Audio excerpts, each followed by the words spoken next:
More and more GOP lawmakers on Capitol Hill say taxpayers should not be forced to subsidize wealthy, radicalized private colleges and universities, especially Ivy League universities like Harvard, that have billions of dollars in endowments.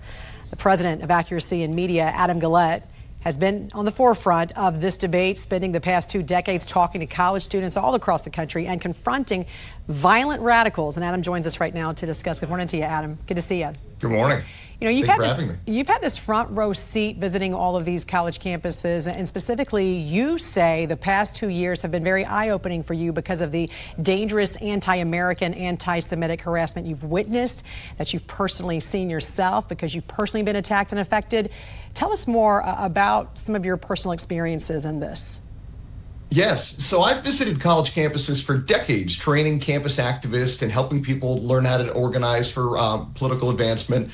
But in the last 2 years, Accuracy in Media has been very active on these campuses because of the violent anti-Semitic, anti-American activism that's happening on, gosh darn, every campus we see. And what shocked me when we first went out there the very first time, well, our mobile billboard was attacked. I was spray painted. My cameraman was attacked. We realized pretty quickly that we, post October 7th, were dealing with an incredibly different environment on these campuses. Yeah, you know, these were once higher institutions for learning and research, but you say they've really turned into activist organizations right now with woke ideology and as you mentioned, some extreme violent radicals. How do you think this transformed in just really the past couple of years? Well, it's really two things, especially since 2020. We've seen these universities hire more and more and more administrators. In fact, in the last 10 years, administrative staff has grown faster than faculty by a 20 times rate. And all of these administrative positions, well, they're activist positions. These are your DEI positions. Essentially, these universities are political activist organizations that run a med school on the side.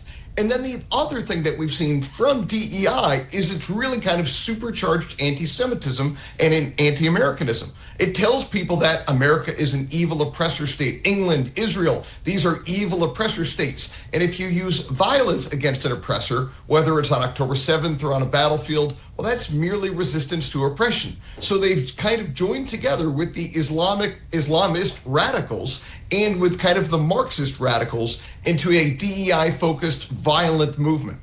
And when you talk about this administrative bloat, specifically at Harvard, give us some stats very quickly. Like how many per student would you see when it comes to an administrator? You know, it varies based on the campus, but at some of them, you see one administrator per student practically. It's actually getting that wild on some of these campuses. And again, these administrative positions are DEI staffers, LGBTQ staffers. Sometimes they call them more innocuous things like advancement staffers or equity or diversity staffers, just giving it that title, or belonging. Well, you've got to wonder, what are these positions? And then when you look into it and go to these campuses and go to their offices, these are political organizers. These are people who are paid to take kids who spent 13 years hearing DEI garbage in K through 12 education and now put them into work as a political activist on this college campus. These are the people oftentimes leading the protests we see on campus. Is it possible there would ever be any true reform at some of these schools? I mean, what's the solution here? Well, the Ivies are gone. They truly are gone. It's wonderful to see Harvard pay $500 million. They get over $1 billion annually from the federal government. They have an $80 billion endowment, so a little fine from the feds means little to them. The best hope we can have for the Ivies is that they suffer reputational damage. For the state schools, in addition to having DEI bans with teeth, with reporting mechanisms, with penalties, we also just need to start at the top, wipe out the leadership, and refocus these schools on education rather than indoctrination. These administrative positions need to be wiped out, which will save on tuition, and by doing that, you can hopefully restore at least the state schools to a focus on academics. And when you think about a school like Harvard that's got tens of billions of dollars in endowments and costs, more than $100,000 a year to attend, does Harvard really need taxpayer dollars?